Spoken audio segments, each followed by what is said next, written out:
This is NHTV2, North Haven Government Television, a service of North Haven Community Television. The following program is brought to you through the support of the town of North Haven.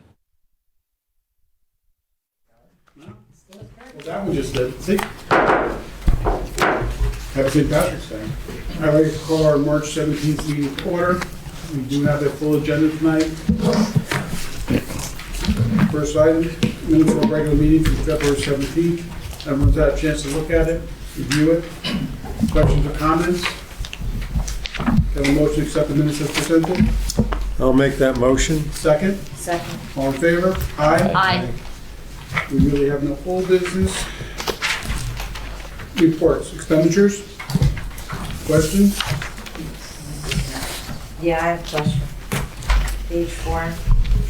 Building maintenance and repair was library, and I think I saw that. Maintenance and repair elsewhere, and maybe, I think it was maybe fire. Yep. Building and maintenance and repair, so is the library due to some of the issues that we talked about during workshop? Well, we're replacing the boiler over there, and in the interim, since we're just waiting on the piece of the grant to get finalized, we had to rent a temporary one, which probably cost about $4,000 or $5,000 a month to just keep heating the building. Okay. And, Could I interject there and just make a comment, Sure. Mr. Chairman? I happen to zone in on building maintenance and repair myself this week, or this month. And we spend over $250,000. We budget over $250,000 on building maintenance and repair. This is throughout the town, many, many, many departments. And I'm just hoping that the repairs are fixed and permanent, because I'd like to see this number fall. I mean, some departments have over $100,000 line item, and other ones have as low as $5,000. But all in all, it'd be a good area to zone in on. I realize these buildings are heavily populated throughout the day, and there's a lot of traffic, but I just think it might be an opportunity for these departments to sharpen their pencils, and hopefully we can drill down on these numbers. This number, I think, is a little high. Sure. I mean, the town does have a number of buildings, and just like your residents, you know, the $4,000 or $5,000 to change your roof when you have to do it every 30 years. The roof of one of the town buildings is probably, you know, $80,000 or $100,000. Yeah. Well, it's the It's definitely something to look at. you know, it's the unanticipated. A good example of the roof issue is next door. You know, we didn't anticipate there was going to be a roof needed. We own the building next door. There's an insurance company in there. They had a leak in the building, so we had to do it. And Ellen plays a big part in this too. Same thing over in the dentist's office. You know, there's gutters hanging. There's roof shingles. There's all these things that happen. And I see another building I was looking at today that I can just anticipate this coming fiscal year. We're going to have to paint that building. That's going to be a $15,000 job.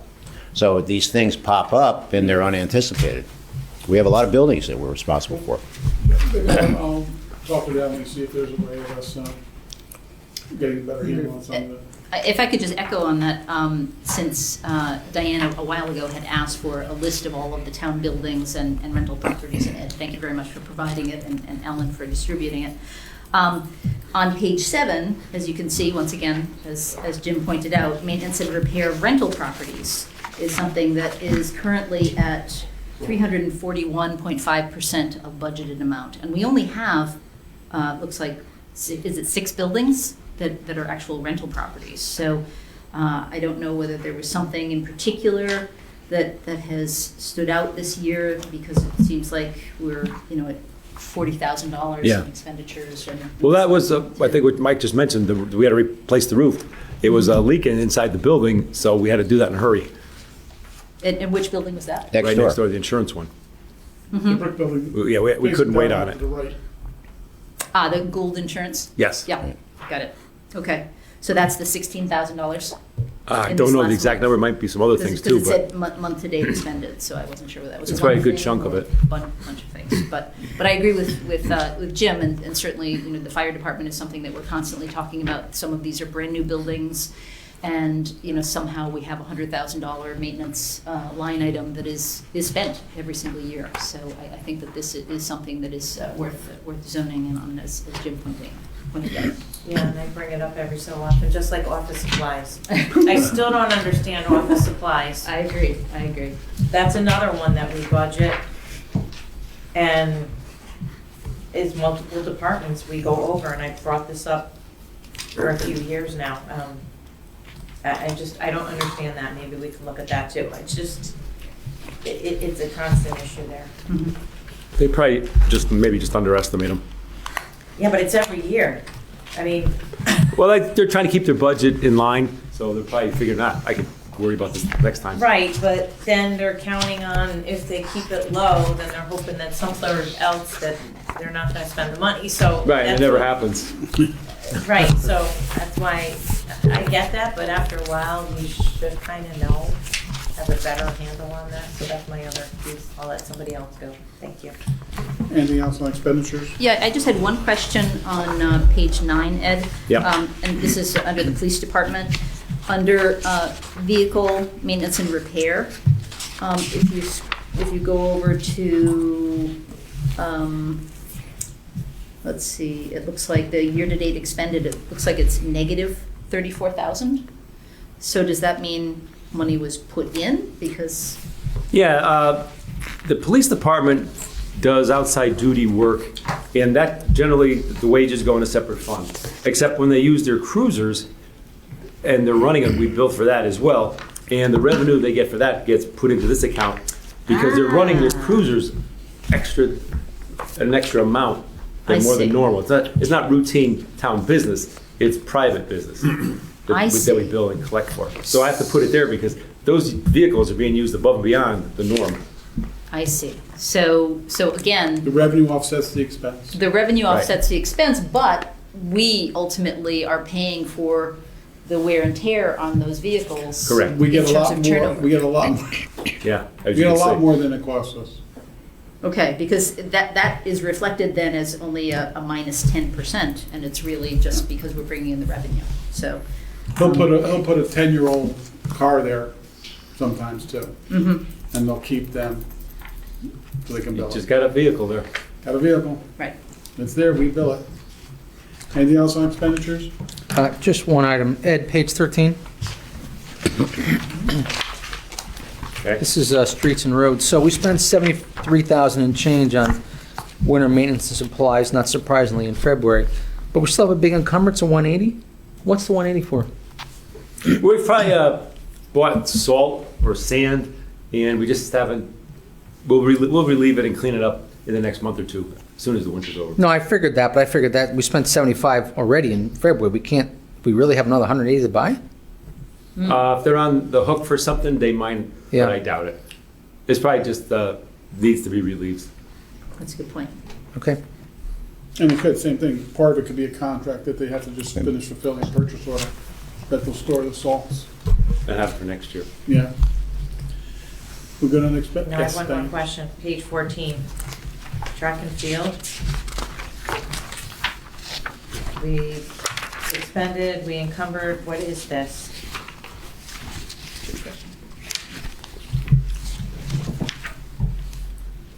I don't know, off the top of my head, I don't know what that encumbrance is for, but it's all related to that, the Vanacore field. I don't know the It is details of related it. to Vanacore, all of it? Yeah, We pay to maintain the field, or Board of Ed pays to maintain the field? we do. We do. That's the only thing we pay for them. And the other reason I brought it up is because in the Public Works presentation, we didn't really talk about it, but in the future, they talked about doing that track. That's why I was curious to what this was. You also now have the facilities over there that need to be maintained. I don't remember seeing that in their budget. That's right, they have the turf field. Yep. So, But the track was something that couldn't be done, and that was in the presentation, so okay. that's why that stood out to me as well. Revenue? Sir? Oh, yep, Thank you, Yes. sir. On page 17, I always try to keep track of our insurance costs because it's a big ticket item. And we received a projection from Brown and Brown, I think through the Education Department or something, but we received a projection from Brown and Brown stating that our cost, the total spending this year by us as an employer, will be $6,186,000. And those first two lines of medical insurance, active and retirees, the total there is $6,136,000. So am I right, Mr. Swinkowski, to assume that we are running pretty much on budget with regard to health insurance costs for the current year? You could make that argument, except keep in mind that the money that leaves these two line items is just 1/12 of what the budget is every month and goes into the self-insurance fund. And it just happens that they're the same number. So what happens is that we will be covering. Well, or we not have running- more claims or less claims in the fund. Right. But their projection is based on the first 7 months of the current fiscal year. Right. Okay, so you're saying that the last 5 months just have to turn out the way the first 7 months did. Let's hope. Okay, that's good. But just keep in mind, though, that is just money going in. That is a very good thing to know. Excellent. And we like the work of Brown and Brown, health insurance agents. Anything else on expenditures, Michael? Revenue? Trying to give a commercial.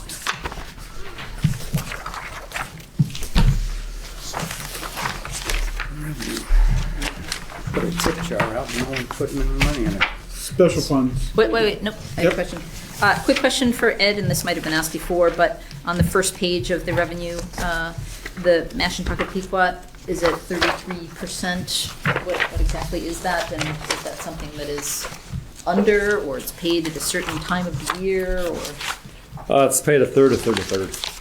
Okay. Pretty much. So it is a third. Yeah. Okay. We just haven't gotten the rest of it in yet. And on the second page, in lieu of taxes. Yeah. That seems to be something that we tend to, we actually bring in more than we frequently budget for. Is that an accurate estimate? Well, part of it has to do with water company property, and that, we're never sure exactly what that's going to come out to. Right. And some of it's from Housing Authority or some other little projects. Right, I'm just And looking they might at be some of the behind, end of yeah. the year reports, and Yeah. it seems like that is an area in which we might, again, looking at the budget, which we're Right. getting to, that might be an area in which we could, bump up a slightly higher estimate in terms of revenue intake. And Mr. Frida, is there any indication that that Quinnipiac will definitely be paying their voluntary payment this year? They will not be paying. This year? The current budget. And definitely not for next year. We knew that already. I just wasn't sure about this year. Okay. Anything else on revenue? I just need a reminder, because my memory is not as good as Mr. Lianis. The miscellaneous line of actual revenue of 291, was that FEMA money? What was that? That was storm money. Wasn't that storm money from the state? That was the storm money from the state.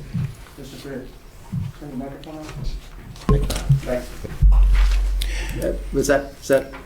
The 291 at the bottom of the first page, Ed. Wasn't that storm money from the state? Miscellaneous state of Connecticut. Oh, yeah. FEMA or, I forgot the other one, from the state of Connecticut. We're going to break it out for the next Right. meeting. That's what that is. All the money we submitted for and the expenses. Okay, Yeah, that's the income part. thank you very much. Now I can ask that question again next month. Special funds?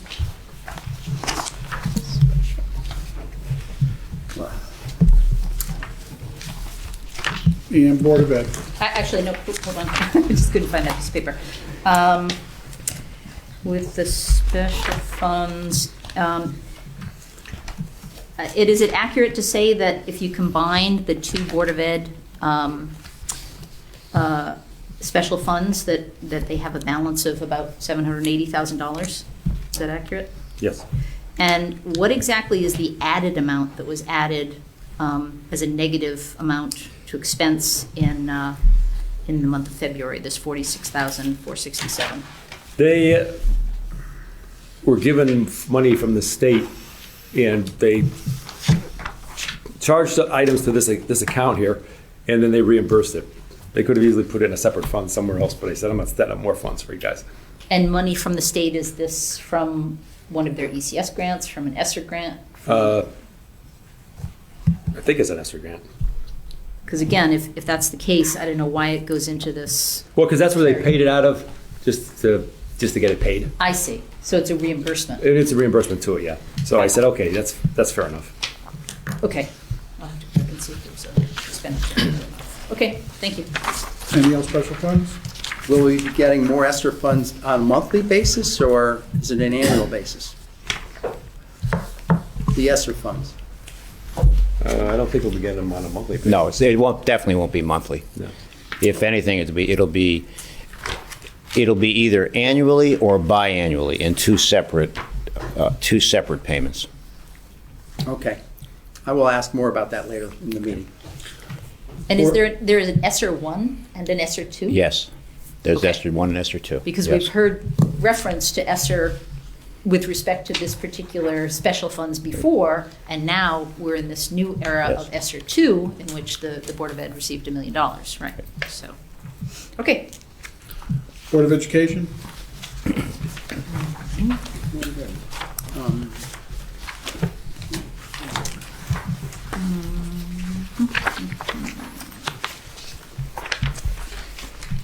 I think they've already projected a surplus for the current fiscal year, is that correct?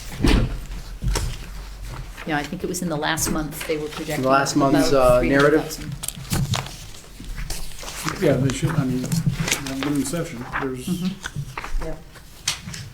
infrastructure that's not,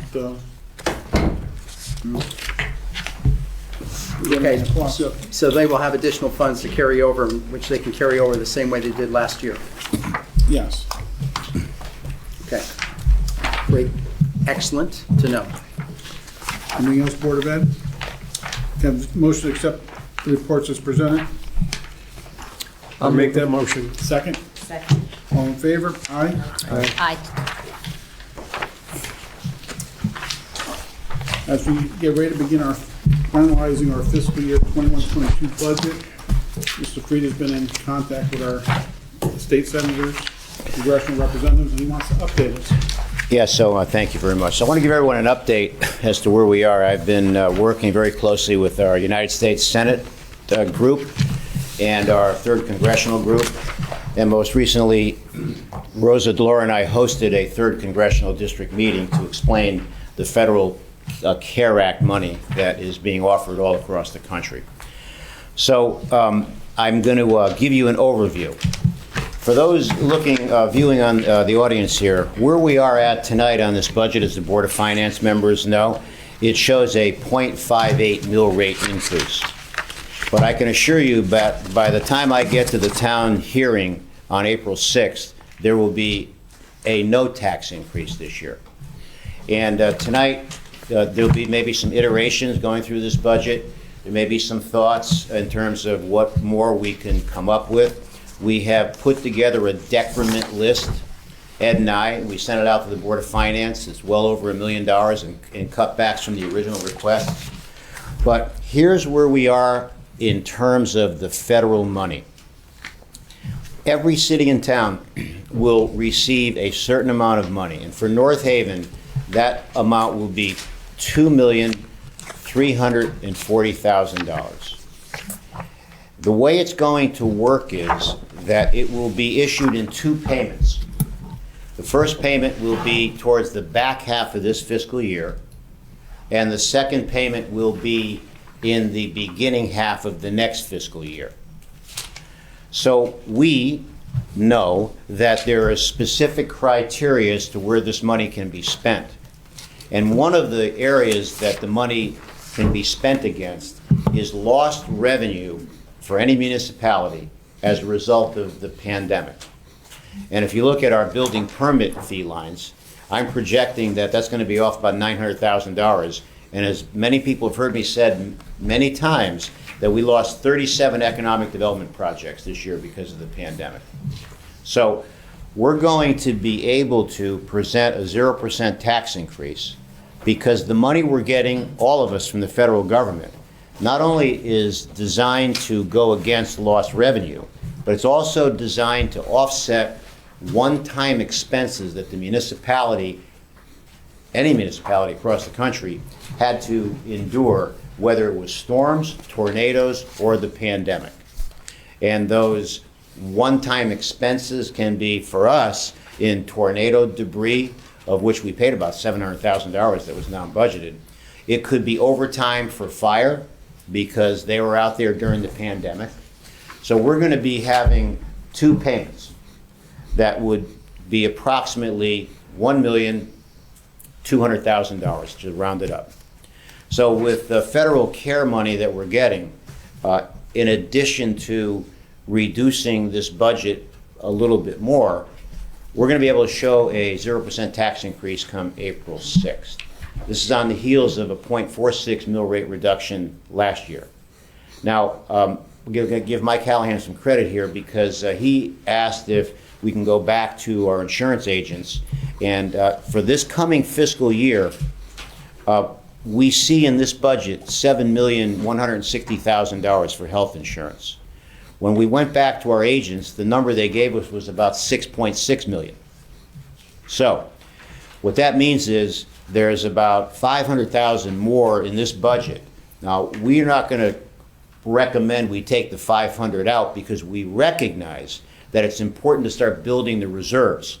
But we think, Ed and I, that there could be at least $300,000 coming out of that line that is showing $7,180,000, and bring that down to by $300,000 to offset that line item in this budget by $300,000.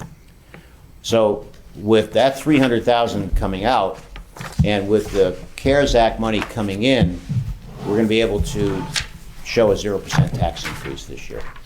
Now look, I've been spending a lot of time on this issue.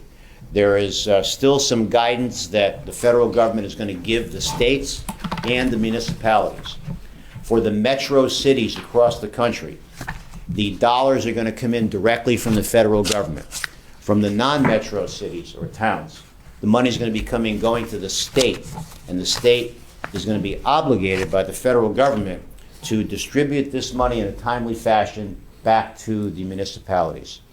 So that money, in effect, is going to be a pass-through with no administrative charges taking out of that. All of us have received our town-by-town runs, and there could be something else happening in the next fiscal year that I'm not prepared to talk about right now because I'm not sure, but that's where we're at right now. So on April 6th, I'll be presenting a 0% tax increase, and I'm interested to hear what anybody's thoughts are in terms of any other decrements that you may want to talk about that are beyond the decrements and the cuts that we've already put forward. Thank you. Thank you, Michael. Well, the approach tonight then, since we are basically working on the expense side, the revenue side is in flux. First Selectman has stated we'd have a zero tax increase. So the first order of business is looking at the decrement list that we've presented to you. Do you have any questions as to what makes up that? Right now, if you look at it, it says $1,352,366. Based on Mike Callahan's suggestion or review of medical, we're going to increase that another $300,000. So the decrement list will grow to $1,652,366.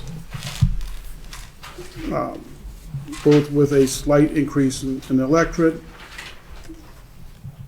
a decrease in probate, some money off the public library assessor, some items in the police department, fire equipment, large cuts in capital, a lot of it which we're assuming we're going to be able to still recoup from the MRSA money and apply for waivers, some of that equipment, which seems to be a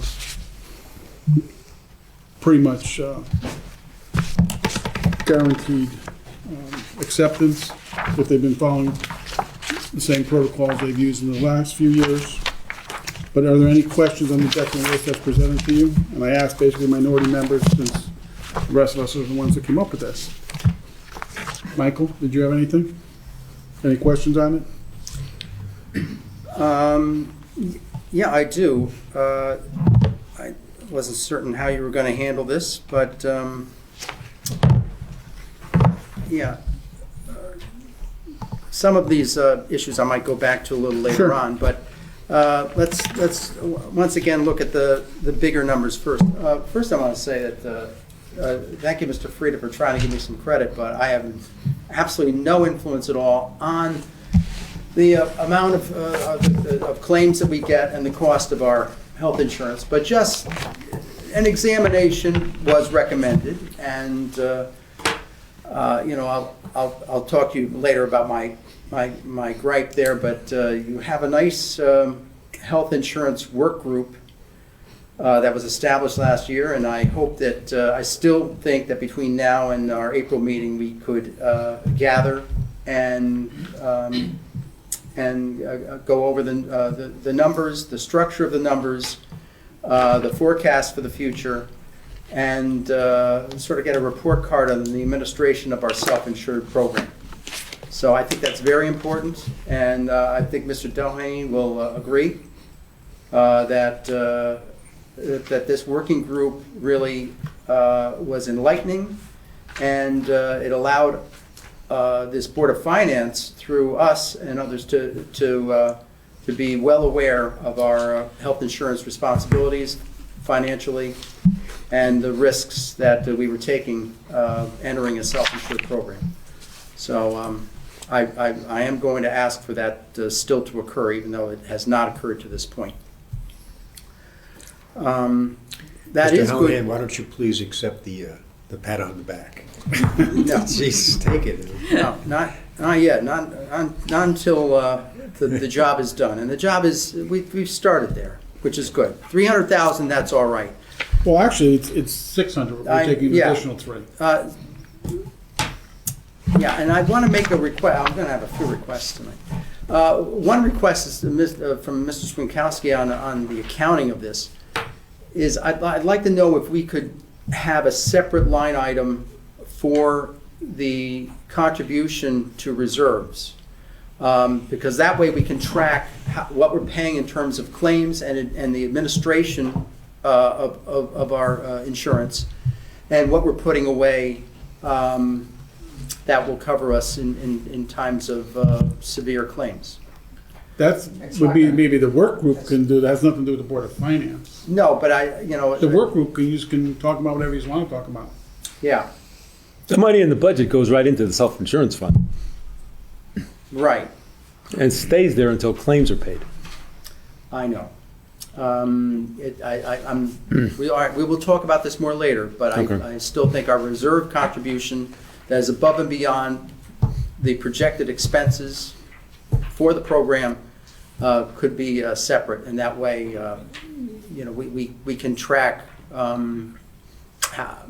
whether our expenses that are related to insurance are actually accurate or not. Okay, Oh, you mean next year, Mike, when we're looking at the expense report Yeah. for next year? Yes, that's fine. So Michael, you So you want just want to break up another line, is that possible? right. and you want the On line the to general show fund? He wants to break the insurance up to 400,000, or whatever the right number is, right, for reserves, and the rest for the, No, because it all goes to the same. Go in the thing. same It doesn't checking really account. affect but he's us. saying that next year, when we're sitting here looking at whether we're tracking for insurance, right, he wants to look at the raw expense number without the buildup in reserves when we compare the expense line to the actuals next year, right? I think that's what Mike is saying. Yes. I don't know if it makes sense to do it in this budget. In a separate meeting, in separate reports, that's fine, but I'm not quite sure how it affects. It has to do with forecasting and with our ability to measure what we're paying in Well, that's what we use the for each purpose. And Brown and Brown and such for. when you put the expense in monthly for the medical insurance, aren't you just doing 1/12 of what we budget? That's exactly what Yeah, it's that's doing. all we're doing. from the general fund. But in the fund itself, Yes. Right, the fund itself gets. Anthem takes out the money every day as claims Yes, are paid, right. and we have to So- book that. So I guess, Mike, now that I said what I said, you won't be able to track it anyways, because Ed's just prorating the money anyways. Yeah, we're just taking 1/12. Through the working group, we could, That's the only place you that'd be can, the right place to do that, that's the only right? place you Well, can. he could prorate both. He could prorate the reserve contribution and the operating No, expenses. he could, but he something won't tell you next year, as we're sitting here looking at the expense reports, whether we're ahead or behind on our claims. It has to be done in your That's what I'm getting at. It's the only place it can be done. Right. Yeah. Did you have any questions on? Well, no, well, the question on that, for the health insurance line is why only 300,000? If indeed that the projection from Brown and Brown for next year is for a 5.6% increase, 6.5 billion. So we're still going to be putting in 7.1 million.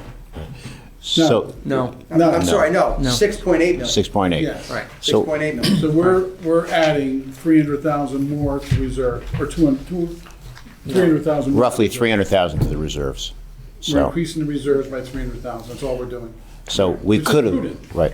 We looked at it as a prudent thing to do, Michael, because we could have brought it down to 6.6, but then that doesn't give us any contributions toward reserves, and we feel that's very important. And those are problems towns like Camden got into when we didn't have reserves. If the fund ever gets hit in a year, that you have nothing to cover yourself. Yeah.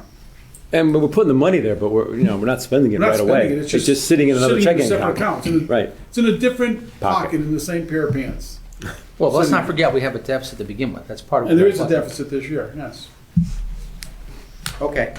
Okay? All right, next question, and I know that we might handle this differently in a few minutes when we speak about the budget in general, but since we're addressing the decrement list here, the tipping fees, I just wanted an understanding of how you felt that there was a cut available there, and how does that also relate to the tipping fee revenue item that is showing up on the revenue budget. So I'll answer that. I did this in terms of, I looked at the numbers. We took the average weekly and monthly tonnage that we're shipping out to Wallingford, and it's been pretty consistent. When we straight lined it across throughout the balance of the year, and we multiplied it times the $95 a ton that we're paying, we saw that it was less than what we originally projected. So we based it on the actual utilization rate or the dispersal rate of our municipal waste, and that's the number you see. I think we took it down like 300,000, I Yeah, think. the number went down not because the tipping fee actually went up, but the number went down because our tonnage of waste, our waste stream has declined in town. I had over-projected at 14,400 tons, and it's not going to come in anywhere near that. Yeah, but I thought you also projected further increases in tipping fees in the very near future. That we've already been incurring those tipping fees. Right, So, but I thought you were forecasting even further No. increases. No, 95 is where it's at right now. Now, it could in a couple of years. It all depends what happens with Mirror in Hartford if that facility goes away. But we have an agreement with the towns right now and the transfer station that it's $95. Those savings, again, is not in the dollar amount, savings is in waste stream quantity. All right, and how does, what is the new revenue line item that relates to that? For So- tipping fee subsidy or reimbursement? Stabilization. Yeah. So here's what that's about. So now I'm going to speak as the chairman of this board, okay, this municipal waste board.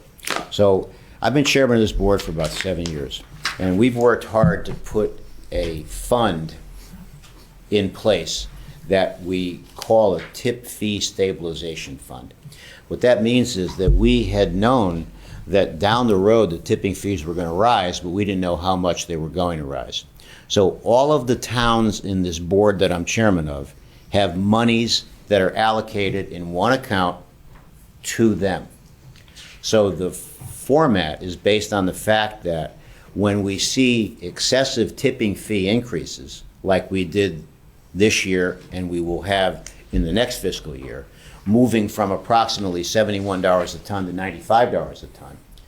We will be, all of our towns, in the next fiscal year, drawing from the fund to help offset the tipping fees that are now at $95 that we're projecting for next year. Yeah. I do remember that about 10 years ago, just prior to, Yes. prior to the Ken first time. Ken used $500,000, I think, at the time. Yeah. Prior to that first time you had that discussion with your wife about whether you should be first selectman. And, and I don't know who won that. And there was a very large fund that the town was able to tap into at that time. But since then, I thought it had been depleted. So, I think the infusion of reserves that we had longer with this, right? yeah, so no, I think what Michael's referring to is, back then, before I took office, CRRA was the authority. That was Was the one. authority, right. Right. So CRRA liquidated, Right. and they became Covanta. Right. And down through the years, then I took over, and then I got on the Covanta board and I started chairing the board, and we've been dealing with Covanta. So, so that CRRA distribution years ago, which would have been somewhere 2008, maybe 2009, was a dissolving of that fund at that time that the previous administration put in as the revenue. Okay, so how did these new funds accumulate? So early on in the beginning, somewhere around the time that I first joined the board, and then when I became chairman of the board, the funds were put in there immediately when the Covanta group was formed. They were put in there as a reserve fund from, and I don't remember exactly, because it's going back now 10 or 11 years ago, as to where those funds came from, but it was part and parcel in collaboration with Covanta helping fund that tip fee stabilization fund. And the municipalities, based on their tipping fees at the time down through the years, a portion of that went towards the fund. That was sort of the formula back then, okay? So what we did was we kept the fund in place. We froze the fund in terms of additional contributions. The fund has X million dollars in it, and North Haven, Cheshire, Wallingford, Meriden, and Hamden have a portion of that fund. And ours is roughly $293,000. Okay, so you'll hear this question a lot tonight. Is that a one-time all-out draw, or are there other funds for future years? It's a good question. It's a one-time, all-out draw Okay. because of the massive increases in tip fees that we're experiencing. And could I just ask the line after that, the Covanta settlement? Yes. Is that also a one-time, That's a one-time. it's a one-time thing, so revenue, it will yes. not be a future line, Won't. source of revenue? It will not be. And the reduction in the tipping fees of $400,000, that's still the case? Because Mike and I don't have the updated list of decrements. Yeah, so whatever we see, You don't It's in have your the package. list, it's in your package. there's a decrement list there, Nancy, in your So I packet. have the Right. original list. Oh, the only thing we added was 300,000 That- more that's in there. insurance. On the second page. So it's only the insurance. Yeah, but- the only thing we're adding to that is the 300,000, Yeah. additional 300,000 insurance, what brings it just to under 600. Okay. So, Nancy, go to page 2 just for a second, Yep, okay? sure. And look at sanitation tipping fees. Yep, that's what I was referring to. See the 925? That's reflective of, The $400,000 reduction. exactly. Got it. Okay. And so I just wanted to make sure that I understood. So there's both a reduction and a subsidy, Yes, or tapping into a fund, whatever the case. exactly right. And Yeah, two sides of the equation. The It's a double benefit, Covanta though. is revenue side, this is strictly expense side. right, but it's a double benefit because we're reducing the expenditure and we're actually increasing two different lines of revenue, right? Yes. Yes. So triple benefit. Let's put it that way. Thank you for the clarification on that. You're welcome. Let's try and stay on the expense side first, because Yeah. the revenue side is still in Yeah. flux. Is there anything on the expense side changes that were made that you have any questions on? Well, it's still working off the decrement list. Yes. This list here. Yes. And the general question I would have is on capital of the fire administrative vehicle and the 4 public works pieces of equipment that have been subtracted here. Are they all eligible to be funded through MRSA funds? Mr. Swinkowski. Fire, I do not believe would be, but the other four is possible. Yeah, I still have to apply and ask for the waiver. Okay. But they've been, and we both know in the last few years, they've been very accommodating when it has to do with public works.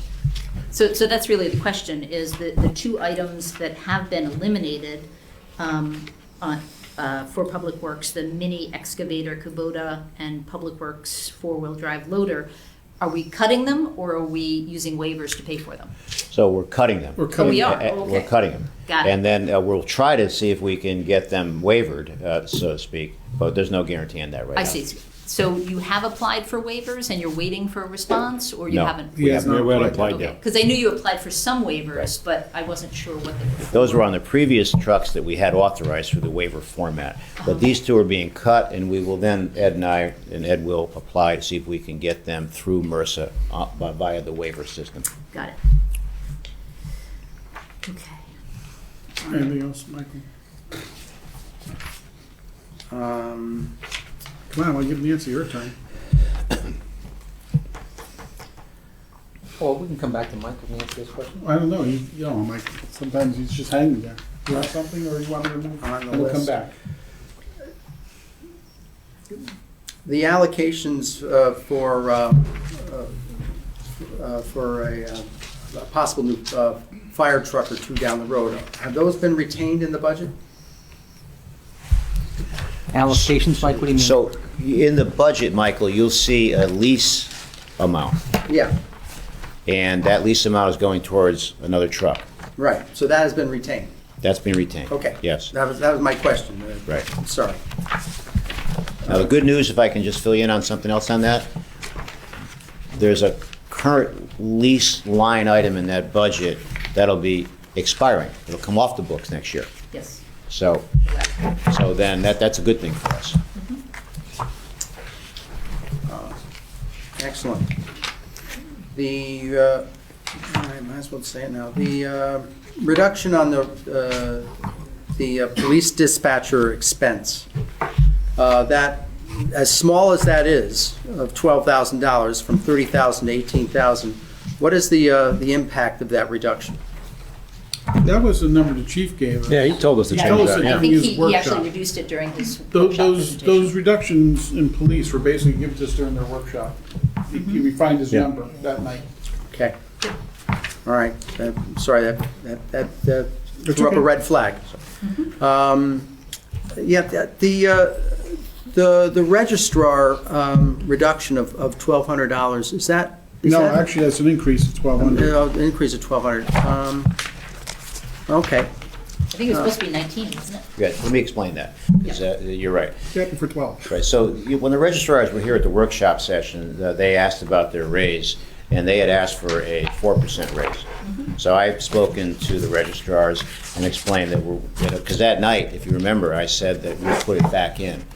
But we put it back in at 2.5%, not 4%.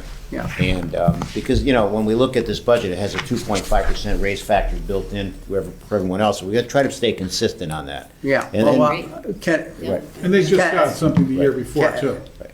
it go back to 4%? No. Well, let me explain. In fairness to the registrars, they'd be the first to say they didn't take a raise last year. So I said to them that they will put them in for a raise every year with what everyone else gets, whatever those raises are. And they seem satisfied with that. So it's difficult to give a 4% raise to a group when everyone else is getting, it looks like it's 2.5%. Well, we didn't have any problem giving them no raise when everyone else was getting 2.5%. Right. Well- So I think on an average basis, they could go and this is, election security and all of the absentee work that they're doing, I think might merit hazard pay. But they certainly should be rewarded a little bit outside of the scope of our normal 2.5% increase. Because We did. What was the thing, what we gave him last year was, A year or two ago, we gave them, if they had extra primaries, they were getting a stipend for any extra work above and beyond the normal primaries so we've already given them a or stipend. elections. Well, I'm just saying they're not represented by a union, so, I think it's up to us to stick up for for the. But my the- recollection was we gave them what they asked for, right? It wasn't in their budget.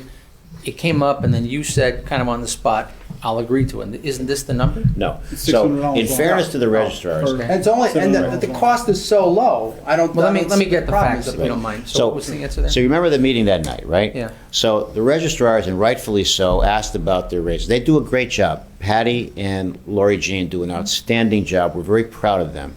So for some reason, in the budget that you saw before you that night, there was no raise in there. There wasn't even 2.5. So I happened to see Lori Jean, and I said, would you please communicate with Patty that what I'd like to do is put the raise back in, as I said that night, that we're going to put it back in. But because everyone else is at 2.5, it's difficult to put 4 in, so I'll put 2.5 back in, and every year you will get a raise as opposed to having years where you're not getting a raise.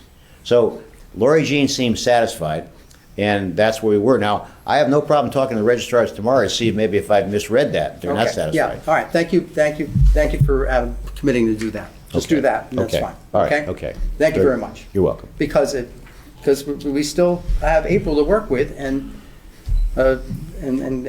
correcting this if necessary can be done then. I promise you, I will speak with them tomorrow. Thank And you. if they are not satisfied, then we will Thank you revisit. very, I'm just saying that we've corrected the salaries of some other people to a greater than 2.5%, on a case-by-case basis. Yes, Okay, and this might merit that. So, all right. Nancy, did you have any Ms. Barron? questions since Oh, Mr. Hallahan Okay. seems to be wavering? I wasn't sure whether we were going in order of. We put this list together, so we know what's on it. Got it, okay. So I know you wanted me to stick to the Expense side, expense please. size, and I definitely will. I just wanted to clarify something with Mr. Frieda.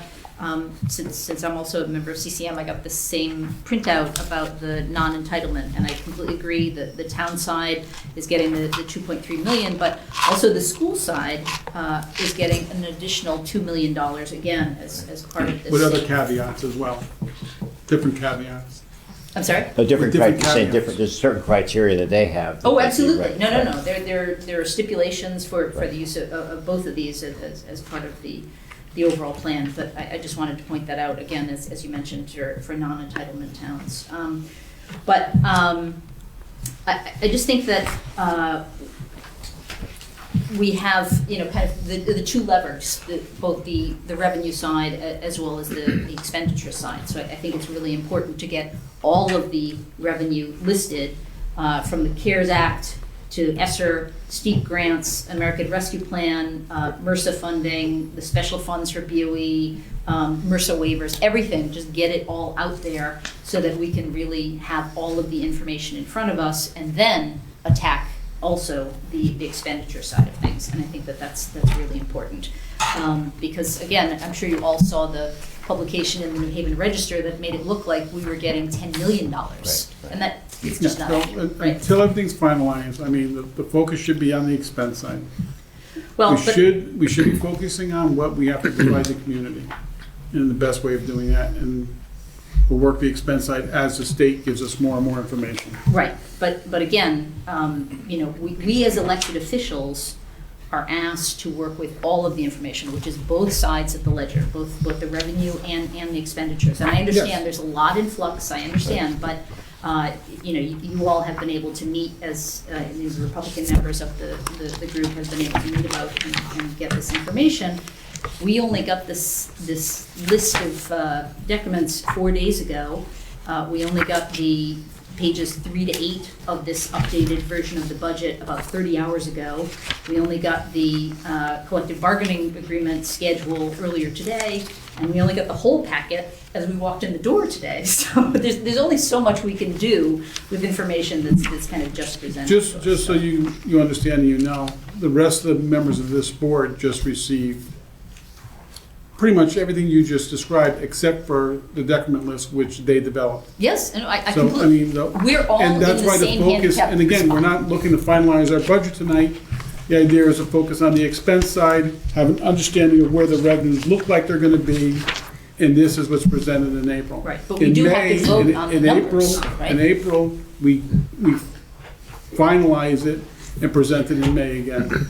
Right, but we do have to vote this evening on numbers, and those numbers, of course, are driven by both the revenue and the expenditure side of the budget. So, okay, so just in terms of the overall comments, I completely agree with Mr. Frieda that I don't think that during a pandemic, in good conscience, we can approve a mill rate increase, particularly when people are really hurting. And I don't think that we can approve unnecessary expenditures, and some of those are kind of capricious and arbitrary in my opinion. So in terms of potential reductions, again, looking at all of the different sources of revenue, including that from the federal government, as much as I have been a staunch advocate for the Board of Education over time, it seems as though from the proposed budget that the Board of Education is getting all of their 2% increase, but I don't think that entirely reflects all of their sources of funding. And so, for example, it doesn't reflect the $2 million that they should be getting from the American Rescue Plan. It doesn't reflect the fact that they're sitting on almost $800,000 in special funds. They're expecting a surplus, as Mr. Hallahan pointed out, of about $300,000. And they even mentioned in their write-up last month that they've been granted permission to use ECS overages to roll over and cover some of their expenditures for another $128,000. So that's a total of $3 million right there. So I think that there's room for a little bit of cutting of the Board of Ed budget, even though it's such a modest amount compared to the $5 million that they got last year. I think that there's room there. In terms of capital, as I mentioned, I noticed that there were 2 items that were cut, and I sincerely hope that we can actually provide them using waivers. And I'm just wondering if we can also apply waivers to the 2 other vehicles for $62,000 and $61,000 that are also listed in the Public Works budget. And historically, each year we spend about half of the MRSA money and we bank the rest. So it's just sitting there. And I think that it would be, to our benefit if we could. I'm just wondering if I could get an explanation for converting the MRSA from a MRSA line item to now it's a grant, and whether we are now exposed to some other different type of accounting metrics because it is a grant. So let me try to explain that. MRSA no longer exists. These are municipal grants that are being given. So the $1,850,000 is labeled a municipal grant and aid. So we've got to get away from the acronym MRSA because it no longer exists, and the state does not acknowledge it anymore. So that's why it's classified as a grant, because the state is classifying it as a grant. Interesting. And so will we be subject to Michael, your mic's handling off it? again. All right, let me, I'm sorry, Repeat folks. it, go ahead. Yeah. So I'm going to just sort of recap, Yep. because I didn't realize this mic was off. And I want to just go back to a question Mrs. Barrett asked me earlier about Quinnipiac, because the mic was off then. We will not be getting the voluntary payment from Quinnipiac this coming year. So I'm It is sorry. budgeted, but It is we won't budgeted. be getting it. We'll not be getting it, Got it. right. So the question just arose about MRSA. And MRSA is $1,850,000. I think that's the number, okay? So yeah, through CCM, we had a meeting with the state, and I was on the meeting, and the MRSA, the acronym no longer exists. It's now referred to Municipal Grant and Aid. They're classifying it as a grant. So we've got to get away from the name MRSA. It no longer exists. The state doesn't acknowledge it. So the question just came up, are we subject as this grant to a different criteria in terms of expenditures? Not yet. As I see it, what could change is the waiver system, but there's no announcement of that yet. So we're going to get the money. We spoke to the governor. It's in all of our budgets. We get one of the highest amounts behind East Hartford and maybe one other. So we've got it for this fiscal year, next fiscal year. And then the future of it, we don't know. but we think it'll continue to be there in the form of a grant. So to use a Board of Ed analogy, the grants that they get, this is now a grant the town is going to get. So I hope that answers that. And Mr. will we Barrett. be able to combine the money that's existing in our, I think it's $2.1 million in our MRSA special fund with the grant money that's coming in at $1.8 million? Yes, yeah, I mean, well, so you got the 2.1 million is what we're showing, I think, now, right? Yes, that's what the we have now. current fund okay? balance. Yes. So, I'm sure that probably still has the same caveats, it's not gonna change. right, so that may not change. It's the new money coming in that I think the criteria could change.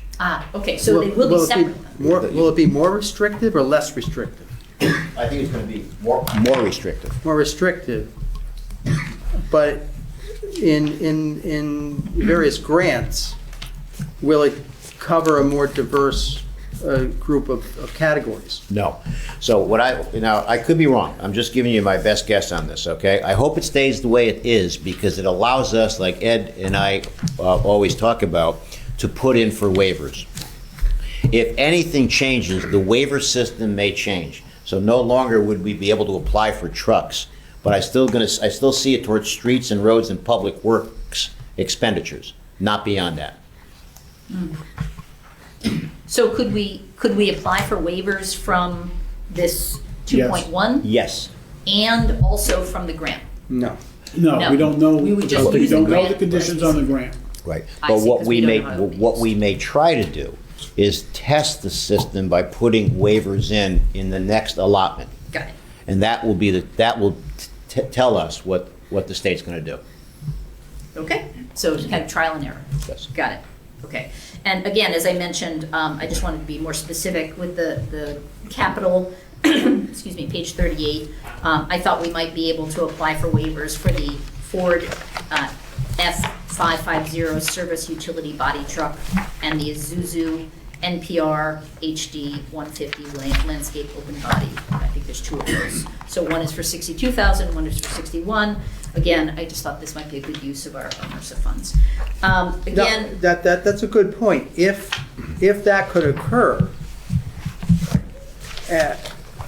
do we have, we don't have any plans for all the $2.1 million in the MRSA account right now. No. And so that's a way to actually cut more off the budget. Yes, If you want, exactly. if you want to make the application on the That's waivers. exactly right. Would you So want to there do could be that? 4 items that are currently listed. 2 of them have been cut, but could still be provided using waivers. And 2 more could be also, in theory, cut if we were to Yeah, look, utilize waivers. the concept we can probably do, but Ed, we've got to look at what encumbrances there are against the 2.1 million that's showing. Right, because we're on the hook for the couple of trucks that we had gotten waivers for. That's right. That's part of it, and part of that is going to be used to offset expenditures Yes. for this year. But I think conceptually, we could use those 2 trucks that But we have just been another mentioned. 1.8 coming in Right. that we haven't, But well, it's, part of it's been added to it, right? Does that fund change only at the end of the year, or does it change throughout the year as funds come in from MRSA funds? MRSA money comes in just once a year in June. That's it. It doesn't Okay, come in right. every month. Okay, yeah, sorry, I got confused once again by our accounting. As we see it as a revenue item, that's actually that's what we Track spend. it, yeah. and again, I'm just sorry. because we have the money doesn't mean we need to spend it. I don't have a problem holding on to it No, for it's another a- year it's- if I need to change. No, but what she's saying is, she's saying if you're gonna spend it, don't spend it out of the regular budget, spend it out of the MRSA fund. So that way you get down to zero. Well, yeah, but it's not coming out of it's not coming out of the budget. We've already crossed it off the budget. No, she's talking about 2 additional pieces of equipment that are still in the Oh, it's budget. still in the Yes. budget? Yeah. That's- Paying for Mercer. Yeah, Right. So we could do that, okay, so. Well, always worth looking Well, those- into. If we can utilize this money that's just stockpiling in the MRSA fund. I So think just to it's great. summarize, there's a little confusion here.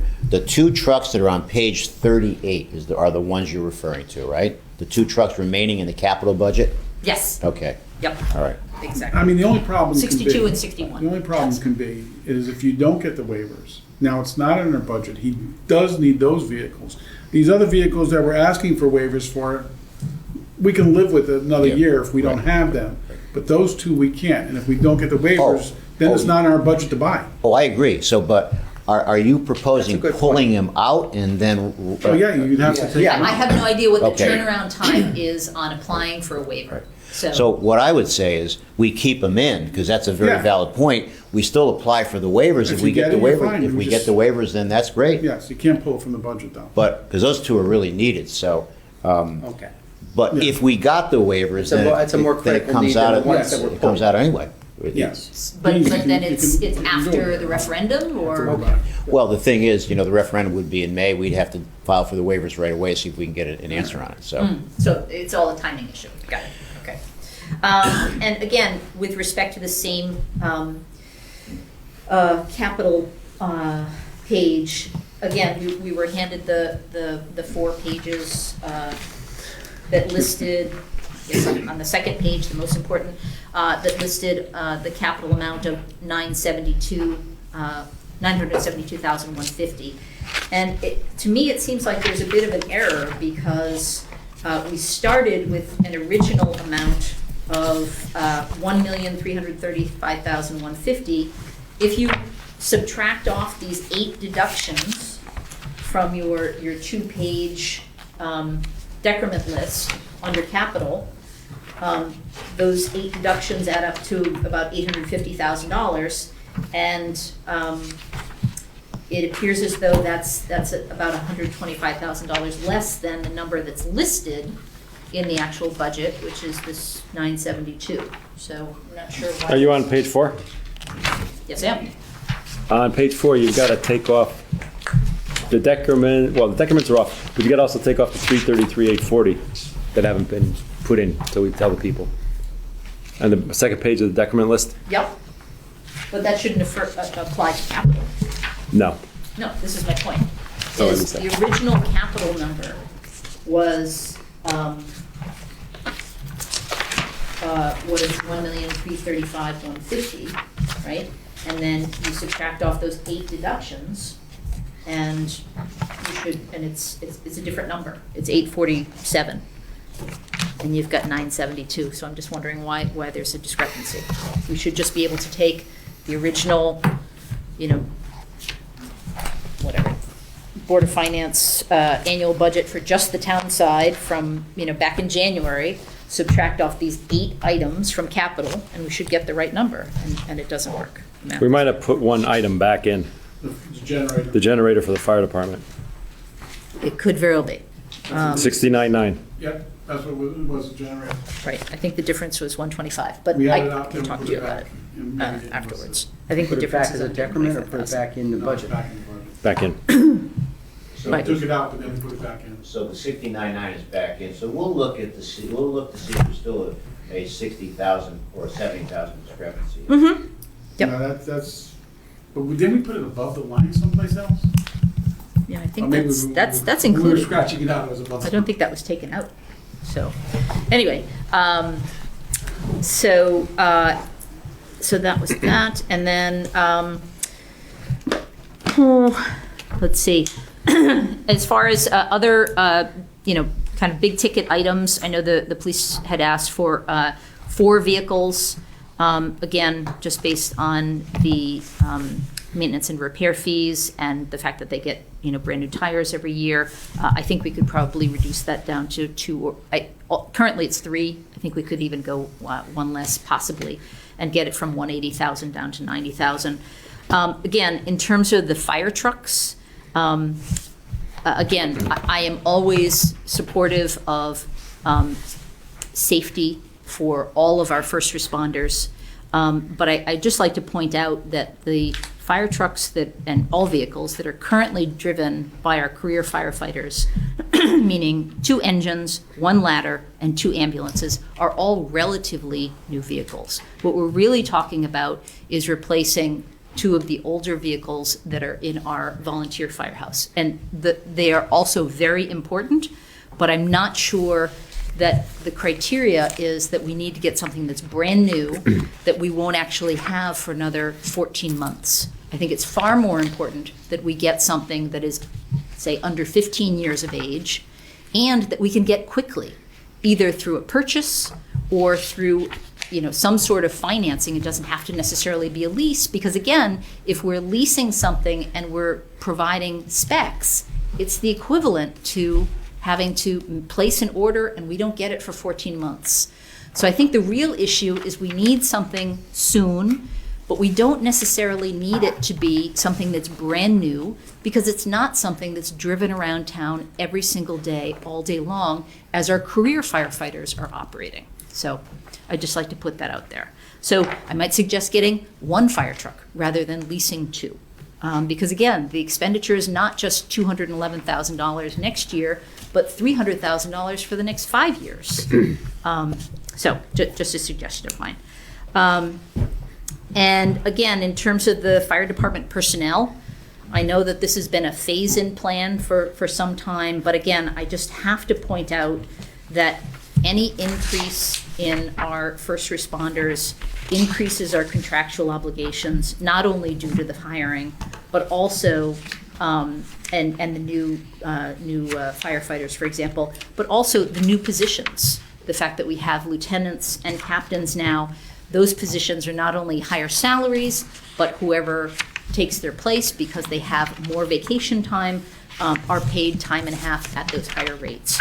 So contractual obligations are really going to, exceed $1 million very quickly. So I think we just really need to be very cognizant of that.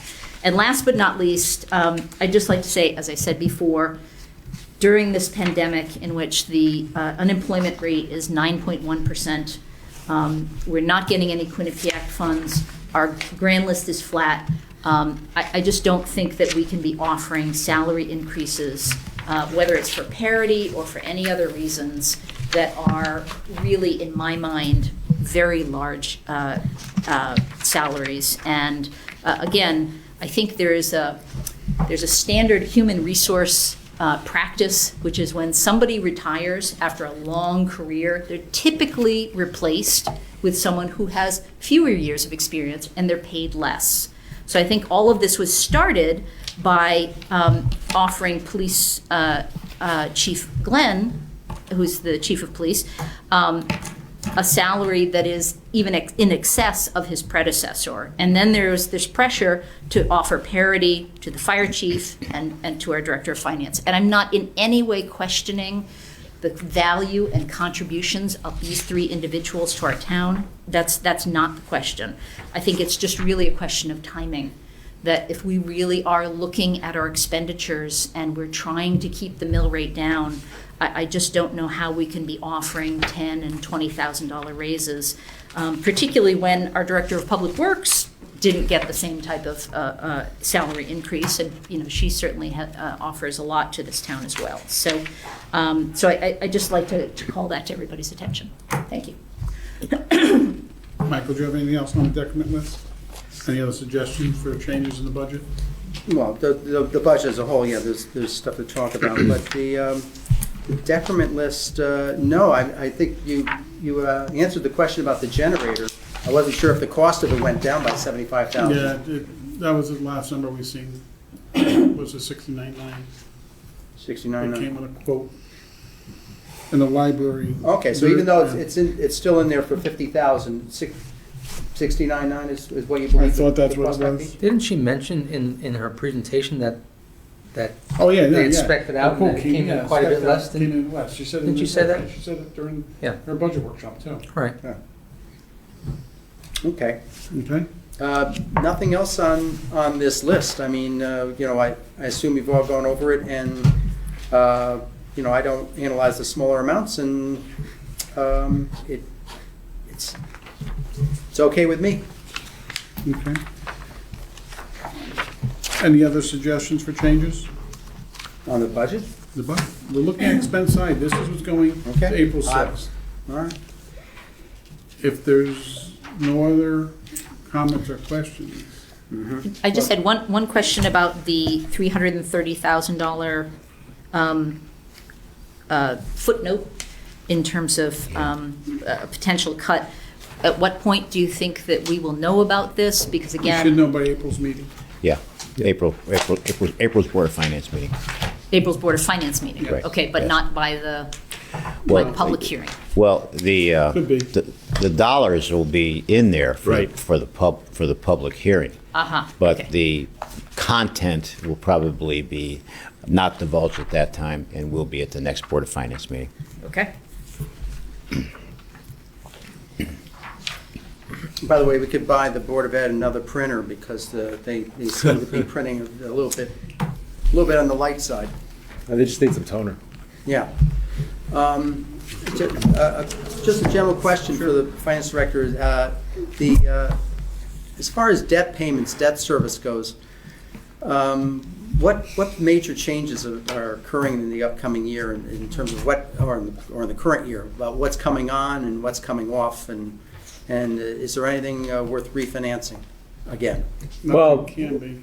if anything comes up, our bond counsel advises us to look at it, because they've helped us over the past couple of years on things to refund.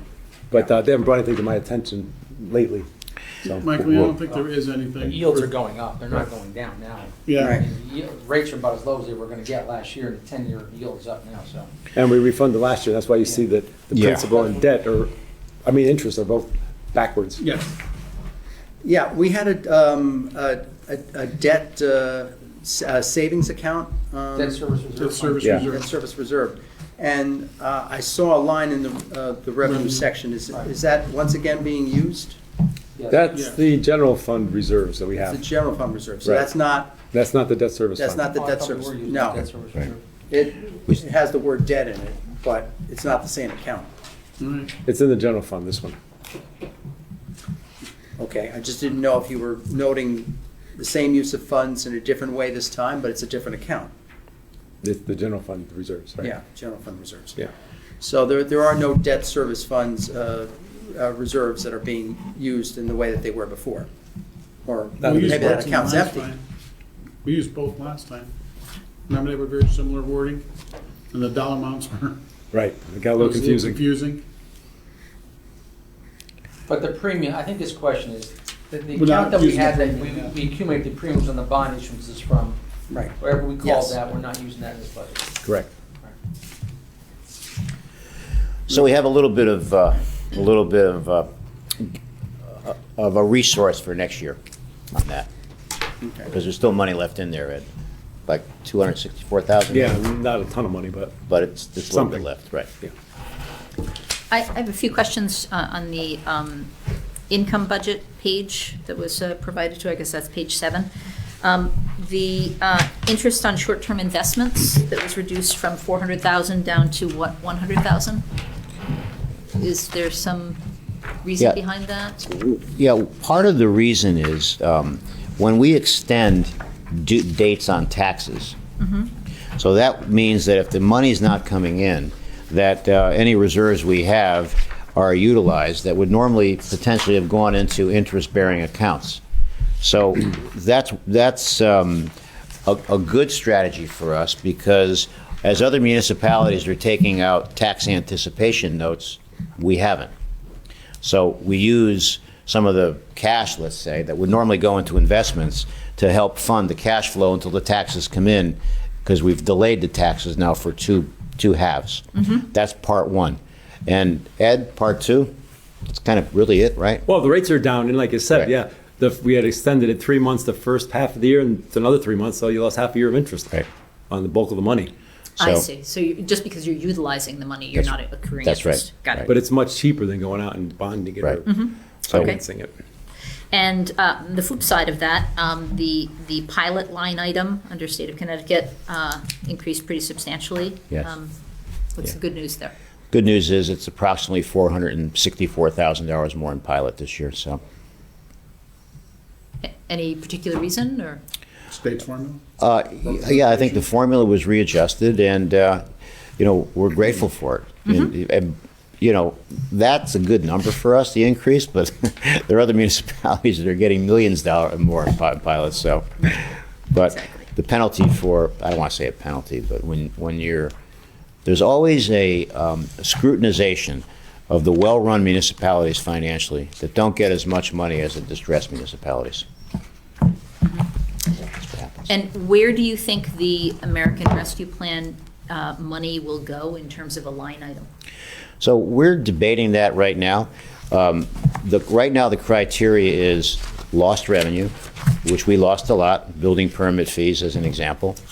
I can make an argument that our grand list growth would have been a 2.5% grand list growth increase if there was no pandemic, because as everyone here remembers me saying many times, that we lost 37 economic development projects as a result of the pandemic. So the 2.5% grand list growth that I had thought versus the 9.3% or so last year would have yielded another $2,069,000 in revenue. But because we're carrying over $343,000 in new grand list growth revenue that's in the property tax line, which represents the byproduct of the 0.4% grand list increase that we have. So the net loss is about 1.7 million in grand list growth. And it can be applied to any overtime as a result of, like in the fire department, for pandemic-related activities. So to answer your question, I think it's going to have to probably be as simple as a Federal CARE Act revenue line, and then we plug a number in there for revenue. So, but CARE Act is different from Rescue Plan, Well, right? rescue plan, whatever the terminology is. Right, okay. We would So- identify that. So it would be a line item Yes. as opposed to breaking it up to cover That's a right. myriad of different losses? That's what we're thinking. It has I to see. come in, two sides of the equation. It has to come in clear through the general fund at some point. So it can clear through it a number of ways, and the most obvious way is having a revenue line item that's labeled what it physically is. Where it goes is the other side of the equation. So you think on page 6, it would just be listed I think so. as a line item itself? That's what we're thinking, yes. And then Yes. on the income breakdown also as a separate line item? Got it, okay. And you mentioned the Lost 37 economic development projects. Has the Economic Development Commission been meeting? No, It has not? no. Okay. Well, the commission's not been meeting, but once a month I give Rich Lopresti and Walt Mann, the chairman and vice chairman, updates as to what we're doing here. So, but every single project in town, I'm directly involved with. So, and I hope to have some very good news in the coming months, some really good news on economic development. Right. And those, I'm sorry, one last question. Yes. Those two, you mentioned the two different payments for this American Rescue Plan. When did you say the timing of those would be? So the timing will be, half will be issued sometime in late May. Okay. And then the second half will be issued sometime in the first half of the next fiscal year. Okay. If it's late May, does it get accounted for as deferred revenue for next year, or does it get No. revenue? It'll probably clear. Revenue this year and then Probably clear as revenue then this year. surplus and then carried over? Probably how it would happen. Yeah. Become unappropriated fund balance. Okay. Got it. Yep, I agree. Yeah, I wonder if it's not labeled that way. I guess it should be labeled that way for the revised proposed budget. Well, yeah, the revenue, again, the revenue is in flux. Yeah, By April, it should be, but we'll reestablish it by Yeah. mid-April, yeah. the next meeting, we should have a better handle on how the revenue will break down. Yeah. With regard to the grand list, I want to thank the Assessor. the finance office and the assessor for fulfilling the requests that I make every year in terms of changes to the grand list and the grand list summary sheet that goes to OPM. On the changes to the grand list, a lot of the deductions or reductions to U.S. Surgical say stipulated judgment. Was that stipulated by the court, or was that by the Board of Assessment Appeals, or some That other. would be the court. Some other Yeah. body. Yeah. It was actually stipulated through a mediation with the attorneys. So, and there was a plan in place over a couple of years, 2 or 3 years, let's say, that is reflected what you see there, so. Yeah, because that hurts your economic development. I mean, in terms of the changes there that look like they add up to a good $6 million. I know. $6 million of reduction. You know, and sometimes it works the other way. Like when I walked into this room, you saw me on the cell phone. I was talking to Amazon's executive director. I thought you were ordering. So what we were doing is that we have a multi-million-dollar expansion going on at Amazon right now that is going to increase the personal property there. So it's a good thing for us in this coming fiscal year. Yeah. Now, if you are ordering, we need another electric heater for this room. But, Really? yeah. So, all right, a side question there for on Amazon, the personal property, is there any phase-in on that? No. Or No, not at personal all? property, just real estate. Yeah. Right. With the changes here, yeah, all the major increases seem to be residential in nature that are listed here. And the changes to Amazon through the phase-in, it looks like they're in year 2 of an 8-year phase-in. And that added 10% from 25 to 35% brings them up, looks like 4.9 million in assessment. 7 million in total value, 4.9 in assessment, which adds another $200,000. Yeah, but the personal property depreciates, Mike, and you lost 5 there, so it's probably only 5. Well, your personal property went down 5, but new personal property got added of 2. Oh, you're right, yeah. So Okay. 3, sorry, 7. It's okay, whatever, it's good. So the bottom line on the summary sheet, though, is that of the $11 million in change to the grand list, approximately $8 million of it is due to the phase-in of the property at Amazon. Is that correct? I think that's reasonably correct and reasonably stated. And Amazon now is the largest taxpayer in town and the largest employer.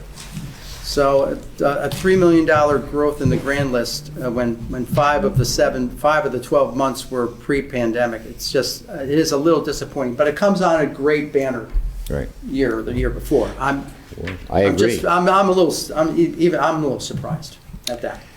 I've said it publicly and I've said it in the newspapers. I'm not happy and I take responsibility for it. There's no excuses. And, but you know, I think the good news is right now, I've got a lot of these projects moving forward.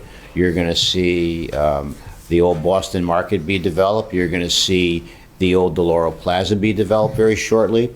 The hotel is starting on Universal Drive. I'm working on many major projects in town that if a third of them come through, then I think we can hit that 2.5% grand list growth increase for next year. That would be my goal, which is, again, another $2+ million. Amazing. Okay. Very good. Awesome. Did you wish to? Oh, I just, since we got this handout of the collective bargaining group schedule, is there any implication of this for the proposed budget? No. I don't think so, because we book it into this, you have that line. Contractual obligations. Contractual yeah. obligations, so, right, but that yeah. covers everything, retroactively. But obviously, if their salaries increase for next year, Yeah. we would Which- have to incorporate that into the No, budget. no. We've already factored all that in. Right. Yeah. So in other words, what Ed's saying and what Tim is trying to say here is that the contractual obligation line in this coming budget is enough to cover the settlements of those Both. contracts, okay? Okay, Right, so there's correct. no implication. Right. No. But thank you for this, I appreciate it. Well, yeah. And thank you very much, Mrs. Minkowski and Ellen, and all the people in your office for putting this together. Of the 8 unions listed on the summary sheet here, 5 are working with expired contracts. Is that correct? Whatever's on the list, yes. And there are reasons, 3 of them are.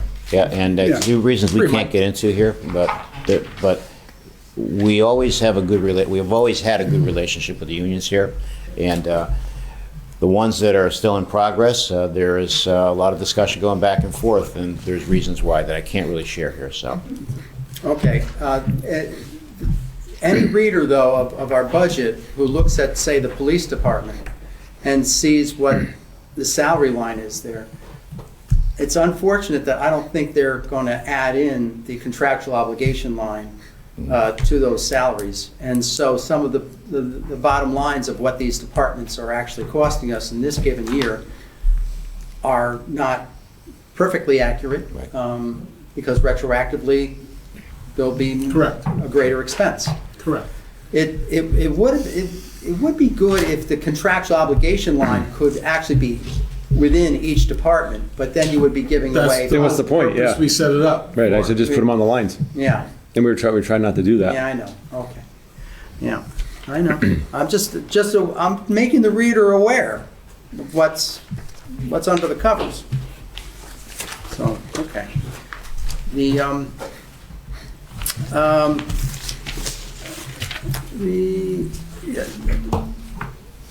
Can we talk on the revenue side of the budget at all? Well, can we finish the expense side?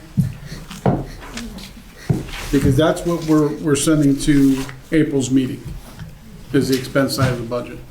Well, I think we're setting the whole budget. It's in the whole budget, but the resolutions we're making are the presentations for the expense side. Well, that may be your intention, but what this, The revenue side is in flux. Yeah. April's meeting's presentation, while we project what things are bidding, and Mr. Frieder already said it's gonna be a zero tax increase, we are basically presenting the expense side of our budget.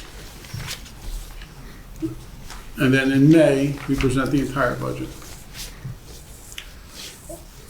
Yes, we show the projections and it's in the budget, but again, those numbers are in flux.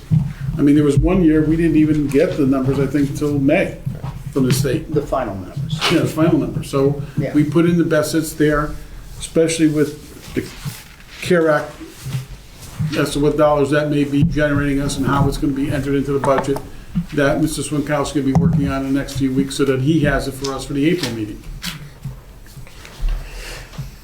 So, All my right. question kinda is there anything else on the expense side that you and Ms. Barrett would like to discuss or adjust? Now, Ms. Barrett, anything from you? Yeah.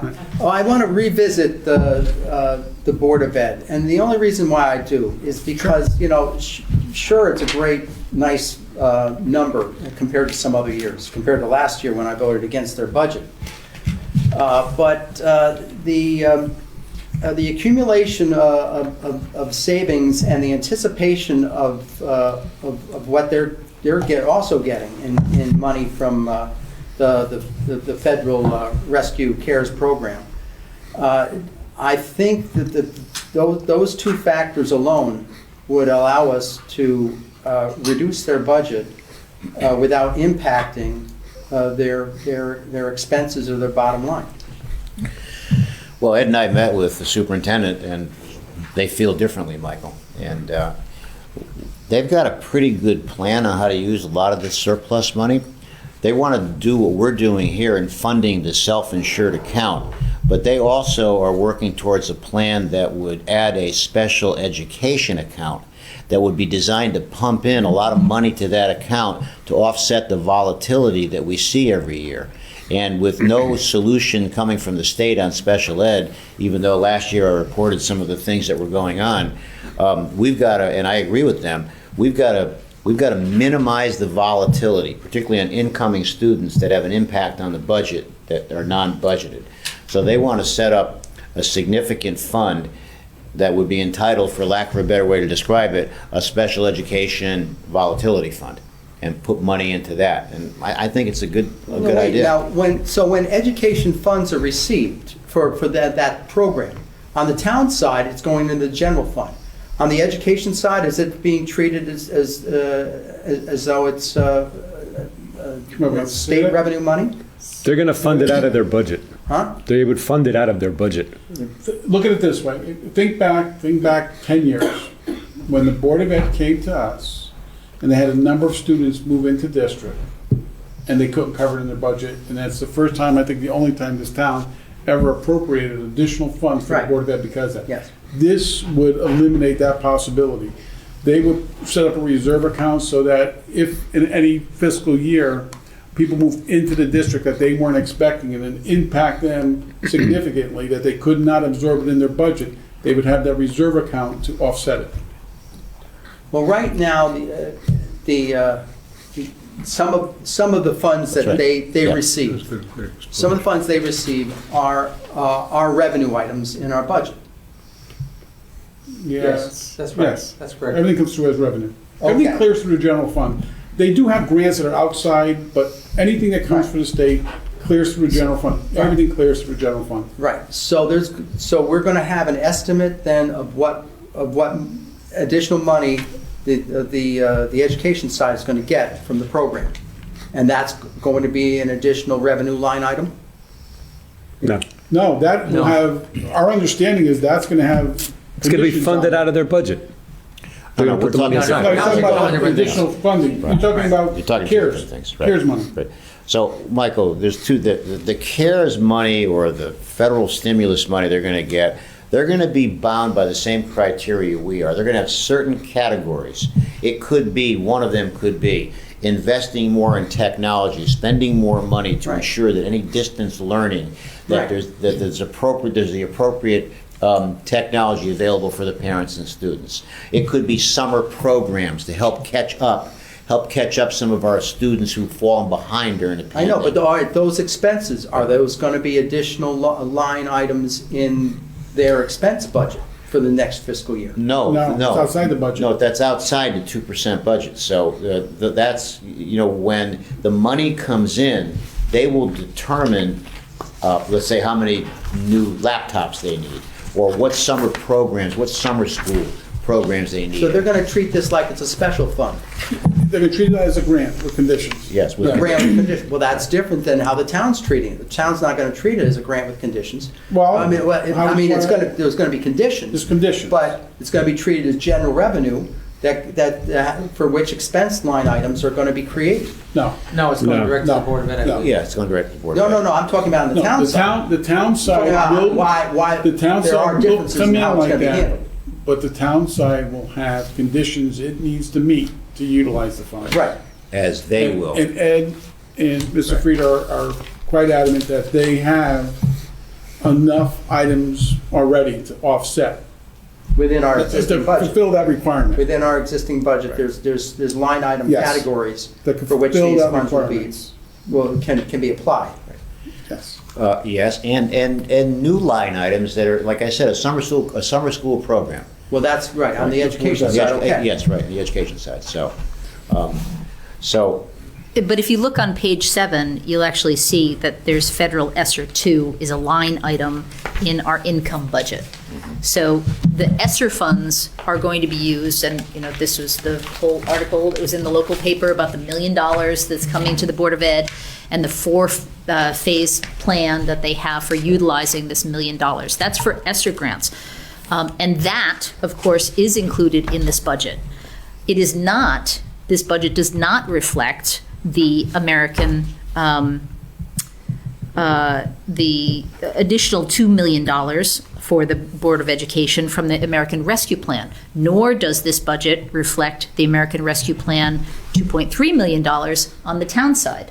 So that's, as you say, it's in a state of flux on both sides, but if And we'll that have those numbers in impacts, April. if that impacts ultimately what we view as being an appropriate or an inappropriate percentage increase, then I think that it is relevant. I would like, Percentage increase in what? Yeah. I don't understand. Percentage So, increase in the so mill rate? the ESSER funding is listed. No, what are you saying the Here. percent increase is for?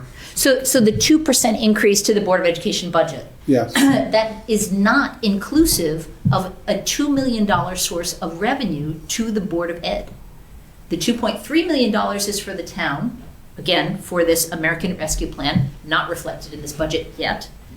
The $2 million is for the education. That is also not reflected in this budget. So these two sources of federal funding that add up to a total of $4.3 million is not reflected in this budget as we're looking at it today. We're looking at all the expenditures, and we absolutely should, but it is not inclusive of all of the revenue cards on the table. That's the point. All right, so what does that mean? We know that, so we already know that, so what are you saying? So if we're trying to look at whether a 2.0% increase to the Board of Ed budget is appropriate or not, you have to look at both pieces of the puzzle. And it's not just CARES Act and ESSER grant and American Rescue Plan. We also have to look at these other sources of funding that are at the disposal of the Board of Education to determine what is an appropriate increase to the Board of Ed. But they don't know yet. There's no finite guidance as to what that 2 million is for. We can't sit here and say it's going to be definitely used for existing line items in this budget. So they don't even know that yet. Right. Well, can they determine that in the next month? Well, they can't determine. It's going to be the federal. It's going to be the federal government that provides us the guidance. Us meaning the municipalities and the school districts. So, Yeah. So I happen to know. When will that guidance be available? We don't know. I happen to know about the town side because they've come out and given us some general guidance on the town side. I am speculating that some of the things they're going to come up with are programs that aren't currently in the Board of Ed budget that money will be used for. Okay. I mean, released by CCM were some very vague, very general guidelines for the educational funding for the use of those funds, including hiring and retaining teachers and other school personnel. So understand this, Mike. Training and professional Right. development. I mean, you're right. It's right now. It's Right. preliminary. It is. And CCM, and I can speak as the immediate past president on the executive board, CCM is not dictating, they're just relaying the information. Right, I know that. But this information they're relaying seems to allow the Board of Ed to apply some of these funds to existing line items. And then if they're satisfied through this out-of-budget funding, then they can be taken off as line items in our regular expense budget for next year. But again, it's in flux. There's nothing telling them.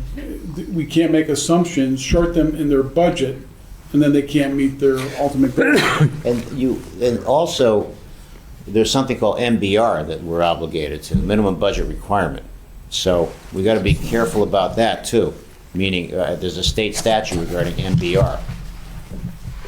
And that's a technical thing that I've been involved with the Association of Boards of Ed, in terms of what that really means. Yeah, So- I knew it, but it's another one of those things I Yeah, forgot. MBR is an acronym for minimum budget Yeah. requirement. Yeah, The cities and towns are obligated to give them a certain amount every year. So we got to be careful that we don't violate a state statute by introducing something that's arcane right now and try to reduce a Board of Ed budget. We got to be very careful. okay, well, all right, keep that in mind next month, and maybe we'll get the word on at what point we would violate that rule. But I would like a note from the finance director of education, the business manager, that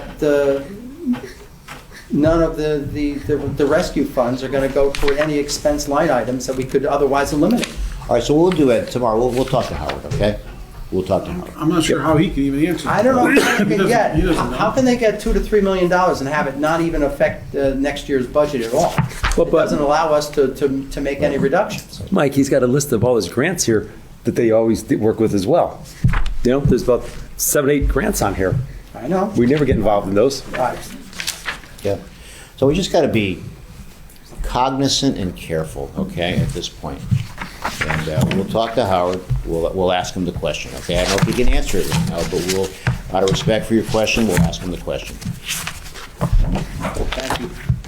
Any other questions, comments? I have nothing more at the moment. Well, I'm going to make a motion Okay, I have a lot of revenue discussion that I'll postpone for a month. Okay, is that a good idea? I'll make a Is that a good idea? motion, I'll make a motion that we incorporate the decrement list with an additional $300,000 added to it, making it $1,652,366 for insurance. Reflect that in the budget. Can I have a second to that motion? I second that. All in favor? Aye. Opposed? I wish to abstain, I wish to abstain as well. but I'm not saying no. Having said that, I have 3 resolutions sending this to the meeting. And Alan, if you want to check my numbers as I say them, or Ed, if you'd like to check my numbers as I say it. Resolve that the Board of Finance recommend to the public hearing a fiscal year 2021, 2022 government budget of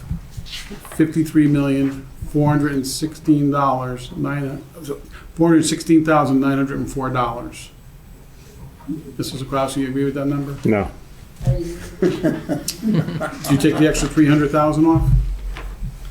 Well, does this budget, this package here, have the decrements in it or not? It does. Yeah. Everything but the 300. Well, then how'd you get to that number? I'm showing All right, I took the Isn't this 54 million. 52,744, because there's no capital. Minus No capital three- on it. minus So 300, I right? added the capital into the town side. Right. Minus 300 then, right? Yeah, 5401,6,904. 5401. Does that have to be town capital plus contingency? Yes, Am I looking at? because that's what the resolutions are. Yep. 52 and the 9.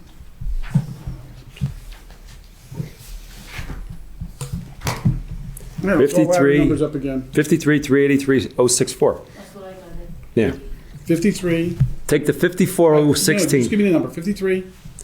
383,064. Okay. And Board Ed is 58,477.30. Correct. And Say the that total again, budget please. would be 470, 58, 470. Yeah, 470. 477.30. 470, right? 470730. Yes. Got it. And the total?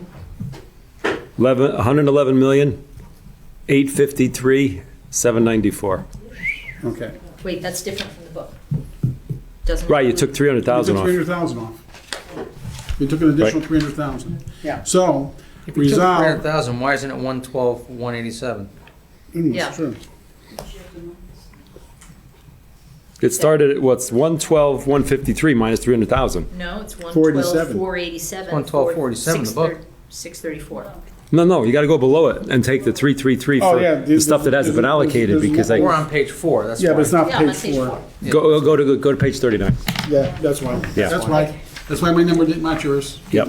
You could always take a math Okay. recess if you wish. So, resolve that the Board of Finance recommend to the public hearing the fiscal year 2021-2022 town government budget of $53,383,064. Can I have a second to that resolution?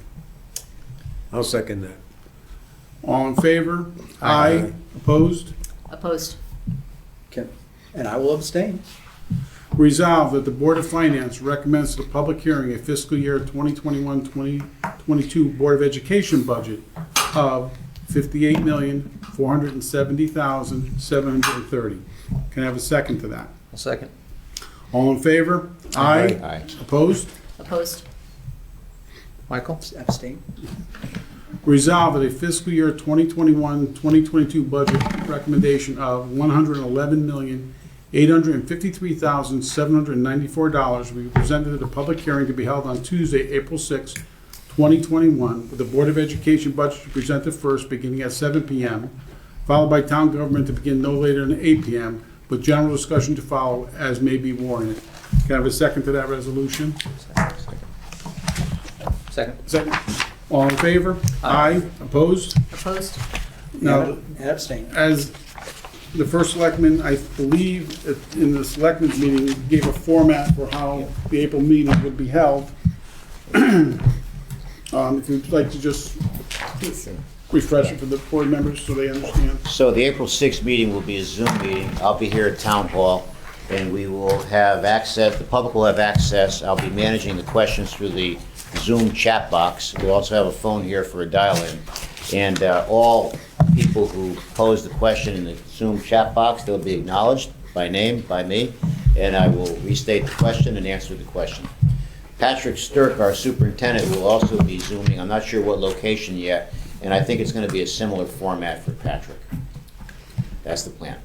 Mr. Frieda, just a quick question. For those people in town who do not have access to a computer or who are not Dial-in. Zoom savvy, They can call in. they can call in? Yes. Do they have a way that they might be able to provide their questions in advance, either via, Yeah, we're planning on that too, but, Okay.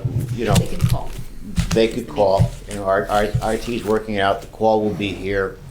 We're trying to create calls in the queue, take the calls in one at a time. And we'll probably have an email set up also for those questions. Great, thank you so much. Is there a chance with the lessening, the lightening up of regulations that the actual referendum, the town meeting in May could be held in person in an auditorium? I'm not sure yet. We're working with the state too on the restrictions and guidelines, and, you know, on one hand, I'd like to do that, but on the other hand, you know, and I'm talking now as a member of the statewide vaccine committee, these variants are really starting to appear in many cities and towns. Yeah. And so we just got to be very, very careful. Yeah, so- However, yeah. right from the beginning, I've been fully committed to having a referendum. We're definitely going to have a referendum here. People are going to go out and vote. Won't be a Board of Finance vote. There'll be a referendum. I'm just unsure of a May meeting in an auditorium at this point. So to quote Jim Carrey, then I guess we've got a chance. You actually looked like Jim Carrey when posing that question. A young Jim Carrey, I should say. Yeah. Now, before you adjourn, I just want to once again thank the first selectman for speaking to the registrars tomorrow, for taking some dollars off on the health insurance that were unnecessary, and to entertaining the idea of us meeting with our agents so we can determine more specifically how much we need to put aside in reserves. Yeah, look, we'll do that meeting. But I just want to I want to share something with you personally, okay? This office has never been busier. And I have so many projects that I have going on all over the town that for me, sometimes meetings are an encumbrance for me. I know. Tim and I can share, and you could call in. Well, I was gonna say, I wouldn't object if it was just Mike and myself. So if it's your goal to just find out what the contributions could be, is that? No. I've got a list of questions. Okay. In the end, it's not gonna, this is where I get hung up. In the end, the numbers aren't gonna change. So what's the purpose of the meeting? What's the purpose of the meeting? The numbers might change. I don't know. I mean, I think we're pretty accurate, but. They've changed in past meetings. Maybe Tim and you. And that's why we have a deficit. I tell you what, I'll take the burden. I'll call Val and see if she can't set something up for Mike and myself, and then we can leave you out of it. Okay, all right. So I've always said that we will resume the meetings, but in this time during a pandemic, for me to be tied up in all these meetings, you know, quite frankly, it restricts me from getting things done here. But we will go along with that suggestion. Thank you, Michael. Thank you. And because with greater clarity there and greater clarity on the revenue side, I hope to be able to vote in favor of the budget in April. Well, it's going to be a no tax, I hope you would. I hope you can vote for no tax. Hope you can vote for a no tax increase. Thank you, Mike. Just remember, on a referendum, some people will be voting against it in the general public. Yes. Sure, yeah. Because they'll point to Milford that had a tax reduction. Milford's tax reduction was 1/10 of 1%. Yeah, it was. So, you know, Pass fail. and Mayor Blake is a very good friend of mine. I give him a lot of credit. He's a fine young mayor. Right. And we work very closely together.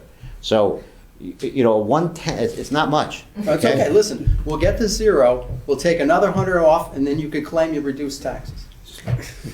I think it was actually 1/100th. 1/100th, that's right, 1/100th. Yes. Okay, All very right, good. let's, we're off track. Motion to adjourn. So Make that motion. Thank you. All in favor? Aye. Hey. What a motion. We're adjourned. Nice job, guys. Thank you. The preceding program is brought to you in part through a grant from the town of North Haven.